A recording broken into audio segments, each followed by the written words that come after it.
First మనం చదివిన chapter ఏది? దినవృత్తాంతాల 2వ గ్రంథం 24. ఒకసారి రండి. 24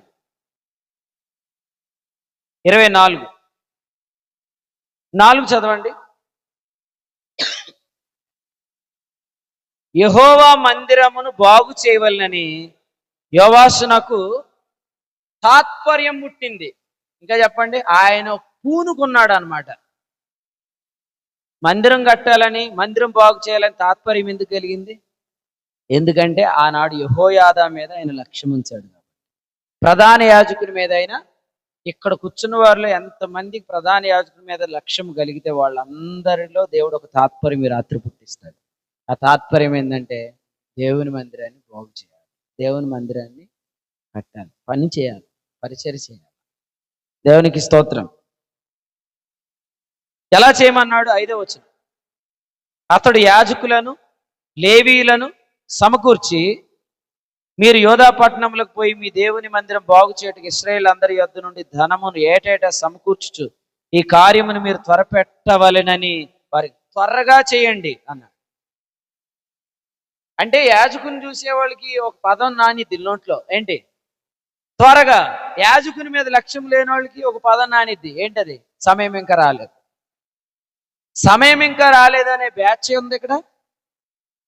ఇక్కడ త్వరగా చేయండి అనే బ్యాచ్ ఉంది. నెక్స్ట్, వారు దానిని త్వరగా చేయకపోయినా వాళ్ళు ఎంత త్వరగా చేయలేదు. ఎందుకంటే వీడో బొడ్డోడు వీడు చెప్తే మేము చేయాలనుకున్నారు వాళ్ళు. ఎందుకంటే ఆయన వయసు ఎంత అప్పుడు స్టార్ట్ చేసినప్పుడు? 7 కదా. పిల్లోడులే అంటే కొంచెం హుషారు మీద ఉన్నాడు, అట్ట చెప్తాడు అనుకున్నాను. 7వ సంవత్సరంలో పరిపాలన మొదలు పెట్టాడు. ఇక ఏదో ఒక క్షణిక తీర్మానం ఏదో చేసేసుకున్నాడు అనుకున్నాడు. లేదు, నేను ఇందాక చెప్పా, క్రెడిట్స్ అనేవి నేను యోవాష్కి ఇవ్వట్లే. క్రెడిట్స్ గోస్ టు యెహోయాదా. యెహోయాదా మీద ఈయన లక్ష్యం ఉంచాడు కాబట్టి ఈయనలో ఈ తాత్పర్యం పుట్టింది. అది ఆ ప్రజలకు అర్థం అవ్వలేదు కాబట్టి వాళ్ళు ఏం చేశారు? ఆలస్యం చేశారు. నెక్స్ట్ వచనం చదవండి. అంటే ఓ మాటలో చెప్పాలంటే, ఇప్పుడు మనకి ఏదైనా బాధ కలిగితే మనం ఏం చేస్తాం? ప్రార్థన చేస్తాం. ఆయన కూడా ప్రార్థన చేశాడు. ఎవరికి? ప్రధాన యాజకుడికి. ప్రధాన యాజకుడిని పిలిచి ఏమంటున్నాడు? ఆ దుర్మార్గురాలైన అతల్య కొడుకులు అంటున్నాడు. ఆ దుర్మార్గురాలైన అతల్య కుమారులు. ఎవరి అతల్య?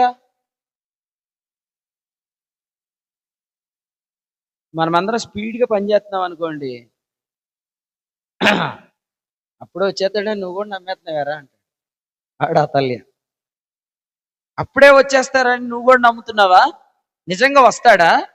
అప్పుడే వస్తే మరి అదెందుకు జరగట్లేదు, ఇదెందుకు జరగట్లేదు అని నేర్పుతారు అతల్య. ఎందుకంటే అసలు అతల్య చూడండి ఏమనింది చూడండి. కొంచెం 23:12 చదవండి. 23:12 చదువు.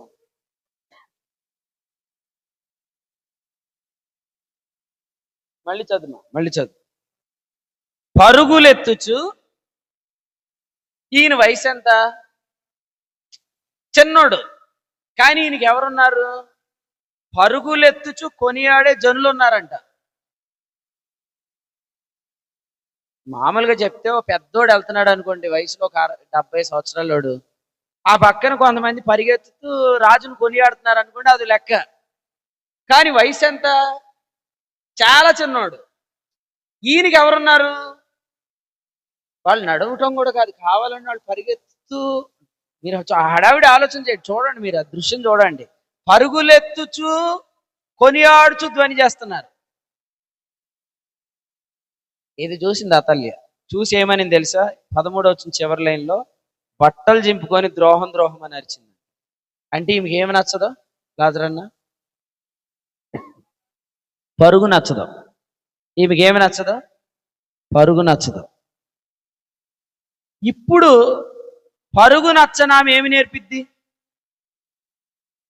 నడక నేర్పిద్ది, జాప్యం నేర్పిద్ది, జాగు నేర్పిద్ది, ఆలస్యం నేర్పిద్ది, డిలే నేర్పిద్ది, సమయం ఇంకా రాలేదనే పదం నేర్పిద్ది. కదండి? మీరే చెప్పండి. మీ పిల్లలు జాగ్రత్తగా పెంచుకొని వాళ్ళందరికీ కొన్ని మాటలు నేర్పారు. నేర్పారు? ఏమనాలో ఏం పలకూడదు అన్నీ నేర్పారు. పక్కింటోళ్ళు పిలిచి వాళ్ళకి దుర్భాష నేర్పారు అనుకోండి, మీకు ఎంత మండిపోద్దండి. ఆత్మ నేర్పు మాటలతో మనం మాట్లాడుతుంటుంటే వాళ్ళ మధ్యలోనికి అతల్య దూరి కొన్ని మాటలు నేర్పిస్తుంది. ఆత్మ నేర్పు మాటలు ఏంటి? 22:12 ఇదిగో నేను త్వరగా వచ్చుచున్నాను. అతల్య నేర్పుతున్న మాటలేంటి? పరుగులెత్తే వారిని చూసి వస్త్రాలు చింపేసుకుందంట. ఇప్పుడు మీరు ఆలోచన ఆ పిక్చర్ ఒకసారి దృష్టిలో తెచ్చుకోండి. అంటే ఆమె ఎంత ఫ్రస్ట్రేషన్కి లోనైపోయింది. ఇది చాలా ద్రోహం అంటుందంట. ఏంటి ద్రోహం? అంత అవసరమా? ఆ పరిగెత్తేసి అంత అవసరమా కదా? నిజంగా మన మినిస్ట్రీలో మీరు చూస్తే మేము ఈ ఉదయకాలం 4 గంటల ఆరాధన నుంచి అక్కడ మన మన ఫస్ట్ సర్వీస్ రాజమండ్రి నుంచి జరిగిన ఆరాధనలన్నింటిలో మా వెనకాల 3 కార్లు తిరుగుతున్నాయి ఉదయం నుంచి కూడా. మాలు చూసేవాళ్ళకి ఎలాగ ఉంటుంది? ఇంత అవసరమా అనిపిస్తుంది. ఇంత అవసరమా? ఎందుకంటే మన విలేజెస్లో కూడా మనం మినిస్ట్రీ చేస్తున్నాం కదా. ఆ విలేజెస్లో బకెట్లు పెడతారు తెచ్చి చేసి రోడ్డు మీద పెడతారు. మనం హార్న్ కొట్టాలా, బకెట్ లోపల పెట్టాలా, బండ్లు వాళ్ళు తిట్టుకుంటారు మనల్ని. ఈ ఊర్లోకి ఇన్ని కార్లు ఎందుకు వస్తున్నాయి? ఆరాధనకు వస్తున్నారు. అంత అవసరమా అని వాళ్ళకి అనిపిస్తుంది. ఇది ద్రోహం అని వస్త్రాలు చింపుకునేంత ఫ్రస్ట్రేషన్ వచ్చింది ఆ తల్లికి. ఎందుకంటే ఈ పరిగెత్తడం ఏంట్రా స్వామి అనుకుంటున్నారు.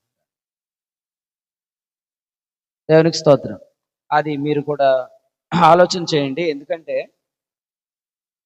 ప్రభు ఈ చివరి దినాలు మనకి ఇచ్చిన చిన్న సదవకాశం ఏంటంటే దేవుని మందిరాన్ని బాగు చేయండి, దేవుని మందిరం పని చేయండి. ఇప్పుడైనా పూనుకోండి, ఇప్పుడైనా ఆ తాత్పర్యం మీలోనికి రానియండి. ఇప్పుడైనా పరిగెత్తే వారిని చూసి నవ్వకుండా, పరిగెత్తుతున్నారంటే వాళ్ళు తెంగరోళ్ళు కాదు, పిచ్చోళ్ళు కాదు. వాళ్ళలో కూడా దేవుడు ఏముంచాడు? సేమ్ స్పిరిట్ ఉంచాడు. అందుకని వాళ్ళందరూ పరిగెత్తుతున్నారు అని మీరు గమనించాలి. చివరి మాట, నేను నాకు సీజీ మాణికి మనం ఒక 5,000 ఫోన్పే చేశాడు. అంటే ఇప్పుడు వాక్యం వచ్చింది కాబట్టి చెప్తాను. నువ్వు ఎందుకు చేసావు అన్నా అని అడిగాను. అన్న ఈ 5,000 మీటింగ్స్ అవ్వగా మిగిలిన డబ్బులు ఇచ్చాను నీకు అన్నాడు. వాళ్ళిద్దరు ఇచ్చారు, 5,000 పంపించారు. మీటింగ్స్ అవ్వగా మిగిలిన 5,000 మీకు పంపించామన్నారు. అంటే ఈ వచ్చిన కొరకు ఆధారం వచ్చిందని చెప్తాను. ప్రభు ఎంత గొప్పోడు చూసారా? కార్యాలు జరిగించి అందులో మళ్ళీ మనకేం చూపిస్తున్నాడు? మిగులు చూపిస్తున్నాడు. మిగులు చూపిద్దాం. ఆమె తినిన తరువాత మిగిలిన పేలాలు తన అత్తకి చూపించింది. వారు తినిన తరువాత, తృప్తి పొందిన తర్వాత వారు మిగిలిన గంపలు 12 ఎత్తిరి. ఇదంతా ఏంటి? ఇది ఖచ్చితంగా మనుషుల వల్ల జరగట్లేదు, దేవుని వల్ల జరుగుతుంది అంటానికి మిగులు దేవుడు చూపిస్తున్నాడు మనకంతే. శక్తి చేత కాదు, బలం చేత కాదు, నా ఆత్మ చేతనే జరిగిస్తానని జకర్యాలో వాగ్దానం చేసింది దేవుడు. మీరు మందిరం కట్టండి అయ్యా, నేను శక్తి చేత కాదు, బలం చేత, నా ఆత్మ చేత జరిగిస్తానన్నాడు. అసలు మీరు ఈ రాత్రి పూనుకోండి, మిమ్మల్ని దేవుని ఆత్మ తీసుకెళ్ళి. మీరు ఒక్క చిన్న తాత్పర్యాన్ని మీ హృదయంలోకి తెచ్చుకోండి, దేవుని ఆత్మ మిమ్మల్ని బలంగా తీసుకెళ్తారు. దేవుని కృప మనకు అలాగ నడిపింపు దయచేయునుగాక. మన యెహోయాద మన ప్రభు అయిన యేసుక్రీస్తు, ఆయన మీద లక్ష్యం ఉంచండి. స్పష్టంగా you can see the king. నీ కింగ్ అనబడితే ఇంకా నీ హృదయము సన్మానించడానికి సిద్ధమైపోయింది. ఓకేనా? ఈ చివరి దినాల్లో మన హృదయాన్ని యేసుక్రీస్తు ప్రభువు మీద పోయటం కొరకైనా అత్తరు బుడ్డి వల్ల తయారు చేసుకుందాం. ఒక అత్తరు బుడ్డిలాగా తయారు చేసుకుందాం. నా ప్రభు ఎప్పుడు వస్తాడు? అప్పుడు నా హృదయంలో ఉన్న అత్తరంతా ఆయన మీద పోయాలన్నట్టుగా, జస్ట్ ఆయనను సన్మానించడానికే ఈ చివరి దినాల్లో మనం సిద్ధపడదాం. ప్రభు అలా ప్రేమగల తండ్రి, అనుగ్రహించిన వాక్యాన్ని బట్టి ఉన్నాను. ప్రశంసించబడటానికి, మహింపరచబడటానికి మీరు రాబోతుండగా మేలు చేయవలనని మాలో కలుగు ప్రతి ఆలోచన, విశ్వాసయుక్తమైన ప్రతి కార్యాన్ని బలంగా చేయడానికి వచ్చాం నాయన. ఒక భేద స్థితిలో ఉన్న బేతనీయ కుటుంబీకులు తమ సంవత్సర ఆదాయాన్ని తెచ్చి మీ పాదాల మీద పోసినట్లు మేము చూస్తున్నాం. ఈ ఒక్క సంవత్సరం ఇస్సాకు 100 ఫలం పొందే సంవత్సరం. ఈ ఒక్క సంవత్సరం పౌలు బర్నబాలు కలిసి అంత్యోక్యలో బోధించిన సంవత్సరం వల్లే ఈ ఒక్క సంవత్సరం సంపూర్ణముగా నీకు ప్రతిష్ఠితం, సంపూర్ణంగా నీకు సమర్పితం అని సమర్పించుకునే కృప మాలో కలుగుగాకని